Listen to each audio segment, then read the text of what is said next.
के नाम के ऊपर बाबा कत्ल कर रहे हो लोगों को। किस लिए कत्ल कर रहे हो? तुम कहते हो कि गाय को मत ज़बह करो, मैं कहता हूं एक कदम आगे बढ़कर मत ज़बह करो। मैं मुतालबा करता हूं, गाय से मजहब हिंदू का जुड़ा हुआ है, तुम उसको नेशनल जानवर बनाओ। अरशद मदनी ने सरकार के लिए एक बयान दिया है कि गाय को राष्ट्रीय पशु घोषित किया जाए। मेरा अरशद मदनी से कहना है, एक फतवा जारी करिए, जो भी भारत का मुसलमान गाय काटेगा, गाय का मांस खाएगा, उसको इस्लाम मजहब से खारिज कर दिया जाएगा। दोस्तों, इस वक्त पूरे भारत के अंदर में भूचाल आया हुआ है दो तरह से। एक तो पॉलिटिकली आप देखेंगे तो पूरे भारत के अंदर में तहस नहस हुआ पड़ा है। दूसरी तरफ अगर आप सांप्रदायिक तनाव अगर देखेंगे, वो भी चरम सीमा पर है। उसके अलावा और कई बड़ी खबरें हैं जिस पर हम बात करेंगे। खासकर भारत के अंदर में पेट्रोल और डीजल महंगा होता जा रहा है, मगर वही सटे बाजू पाकिस्तान, जहां पर दिन ब दिन पाकिस्तान से इस तरह की खबरें आती है कि पाकिस्तान में डीजल और पेट्रोल के दाम सस्ते हुए हैं। कभी 2 रुपये, कभी 4 रुपये, कभी 6 रुपये, और सेम इसी तरह से भारत के अंदर में कभी 2 रुपये, कभी 4 रुपये करके पेट्रोल और डीजल के दाम बढ़ते हुए दिखाई दे रहे हैं। साथ में हम ये भी बात करेंगे, पाकिस्तान के अंदर आज से 2 दिन पहले ट्रेन पर जो बहुत बड़ा अटैक हुआ है, उस चीज़ को लेकर के आखिर उसके पीछे मकसद क्या था, रीज़न क्या था। तीसरी खबर हम ये बात करेंगे कि इस वक्त जैसा कि आपको पता है कि अमेरिका के मंत्री इस वक्त हमारे देश भारत के दौरे पर है, और भारत के दौरे पर उसने जो कुछ देखा, जो कुछ ऑब्जर्व किया, हम इन तमाम चीज़ों पर बात करेंगे। लेकिन सबसे पहली खबर यह है दोस्तों कि सियासी तौर पर भारत के अंदर में भूचाल कैसे है। ज़रा गौर कीजिए, हर आदमी अपने अपने हिसाब से इस वक्त भाषण देने में बिजी है। इस वक्त भारत की चिंता शायद ही इस वक्त सत्ता पक्ष को भी ना हो, और मैं ये एलिगेशंस नहीं लगा रहा हूँ। सोचिए कि जब इस वक्त भारत एक ऐसे क्राइसिस और एक ऐसे ख़तरनाक दौर से गुजर रहा है, जब पेट्रोल और डीजल के लिए लंबी लंबी कतारें और लाइन लगानी पड़ रही हो, और तब जाकर आपके सत्ता में बैठे हुए बड़े बड़े मंत्री, बड़े बड़े लोग अगर धर्म और जाति की बात करने लगे तो आप उसे क्या समझेंगे। हालांकि वीडियो तो यहाँ तक वायरल है, एक जगह वीडियो पुरानी है। सोचिए कि जब मंत्री जी से ये सवाल किया जाता है कि मंत्री जी हमारे पास रोज़गार नहीं है, हमारे पास कोई काम नहीं है, कोई धंधा नहीं है, तो कहते बोलो बोलो भारत माता की जय। सोचिए, जब इस तरह की बातें होने लगे ना, तो देश किसी अच्छे संकेत का इंडिकेटर तो नहीं दे सकता है, इतना तो कन्फर्म है। खैर, हम कई खबरों को लेकर आपके सामने आ चुके हैं। इस वक्त सियासी तौर पर भूचाल इस तरह है, कुछ दिनों पहले कॉकरोच जनता पार्टी बनी थी, मगर इस वक्त उस पर सीबीआई जांच बैठाने की बात हो रही है। हालांकि बताते चले, कॉकरोच जनता पार्टी जो कि 20 मिलियन अक्रॉस वो फॉलोअर्स पार कर चुके हैं। हालांकि हमने ये सारी चीज़ों को लेकर, इससे जो पहली वाली वीडियो हमने बात करा है, उसमें मैंने वो तमाम बातें करी कि कॉकरोच पार्टी कैसे बनी, उसका मकसद क्या था, ये लोग कहाँ के रहने वाले हैं, इनका मकसद क्या हो सकता है। आप अगर नहीं देखे वो वीडियो तो आप मेरी पिछली वीडियो को आप ज़रूर देख सकते हैं, उसमें मैंने बड़ी खुल करके बात की है इस बारे में। इस वक्त सिर्फ इतना बताना चाहता हूँ कि ये जो कॉकरोच जनता पार्टी है, इस पर पूरी तरह से कार्रवाई हो चुकी है, और ये पूरी तरह से कार्रवाई की जद में है। तो वो दिन दूर नहीं है कि जब कॉकरोच जनता पार्टी पूरी तरह से ख़त्म हो जाएगी। मगर याद रखिए दोस्तों, जिस तरह से कॉकरोच जनता पार्टी इस वक्त उभर कर आई है भारत के अंदर में, इसे देखने के बाद इतना तो ज़रूर कहा जा सकता है कि कहीं ना कहीं लोग भारत के अंदर में सुखी तो नहीं हो सकते हैं, या फिर ये कह लीजिए कि फ्रीली माइंड तो नहीं हो सकते हैं। बढ़ती हुई महंगाई, आपको पता है कि 10 दिनों के अंदर में पेट्रोल और डीजल के दाम 4 बार बढ़ चुके हैं, और आपको पता है 100 रुपये से प्लस हो चुके हैं, बल्कि 110, 115 के अराउंड पेट्रोल कहीं कहीं पर देखा गया है। मैंने ख़ुद भी देखा है, और मैं ख़ुद भी अच्छी तरह से इन चीज़ों को जानता हूँ। मुझे बताइएगा कि आपके इलाके में, आपके गांव घर में, आपके एरिया में, आपके क्षेत्र में कितने रुपए रेट चल रहे हैं।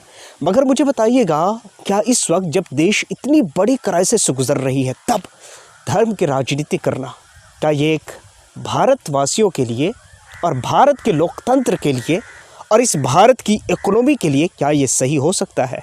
मुझे लगता है कहीं से भी, चाहे आप यहाँ से देखें या वहाँ से देखें, मगर कहीं से भी भारत के अंदर बढ़ती हुई इस महंगाई और इन्फ्लेशन के बीच में इस तरह की बयानबाजी और इस तरह की बातें करना, मुझे लगता है कि शायद जनता के असल मुद्दों को भटकाने जैसा होगा।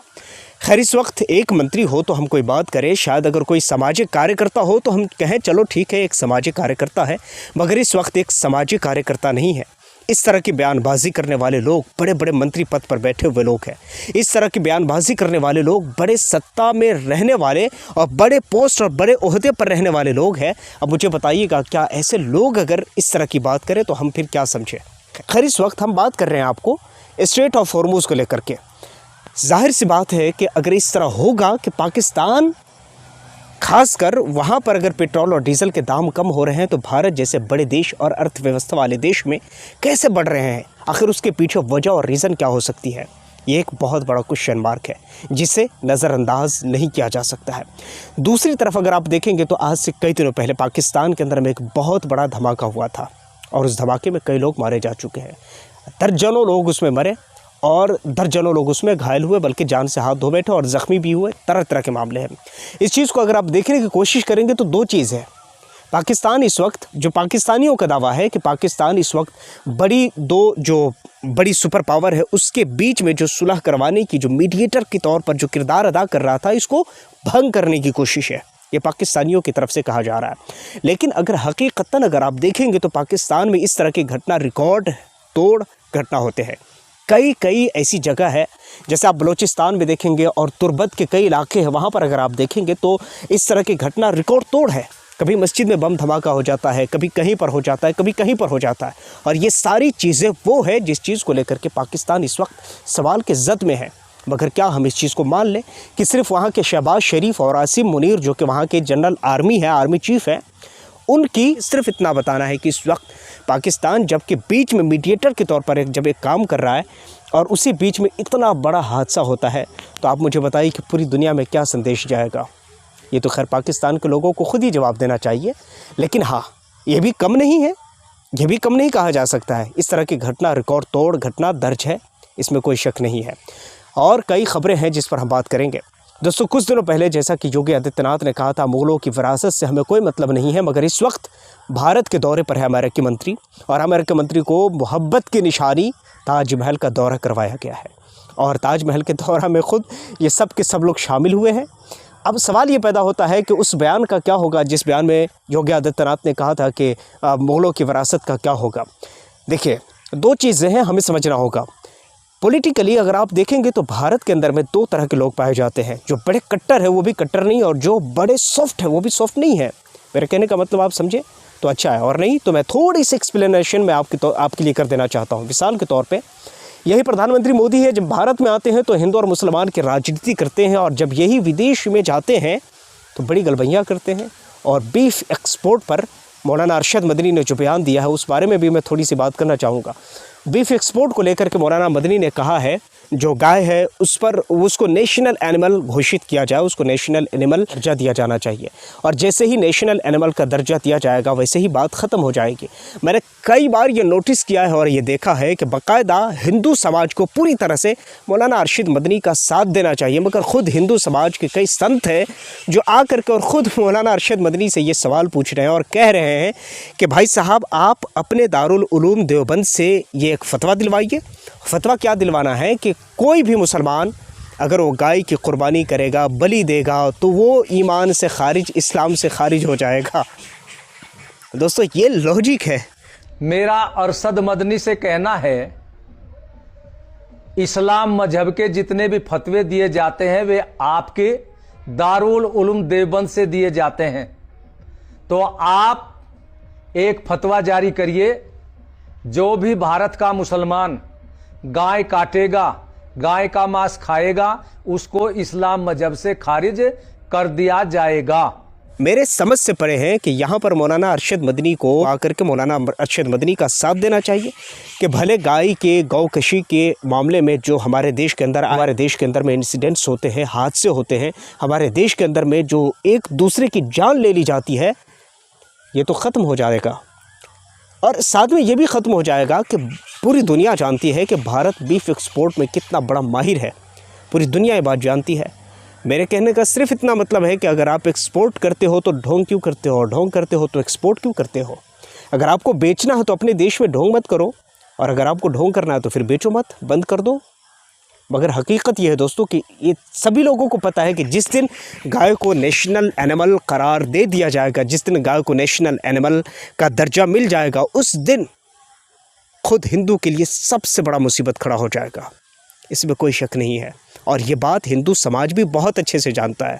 इस वक्त बंगाल के अंदर में कई हिंदू समाज जो कि सड़कों पर है, और इसलिए सड़कों पर है कि मुसलमान ने उसके गाय को ख़रीदने से इनकार कर दिया। मुसलमानों ने कहा कि जब तुम्हारी माँ है, जब तुम्हारी माँ तुम इसे मानते हो, तो क्यों इसे बेचने लाए हो? और तुम्हें पता है कि मुसलमान के हाथों बेचोगे, और क्यों बेचोगे? क्योंकि मुसलमान तो इसे जाहिर सी बात है कुर्बानी देगा, बलि देगा, तो क्यों बेचने आए हो? सवाल ये पैदा होता है कि ये सारी चीज़ें क्यों है। और आज कई लोग जो ये सवाल करते हैं कि भाई मुस्लिम समाज को चाहिए कि वो ऐसा करे, वो ऐसा करे।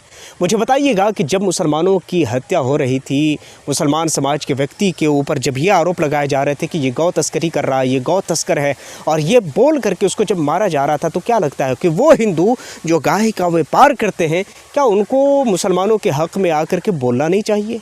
क्या उनको इन समाज के बारे में आकर ये नहीं कहना चाहिए कि हम इस समाज के साथ हैं?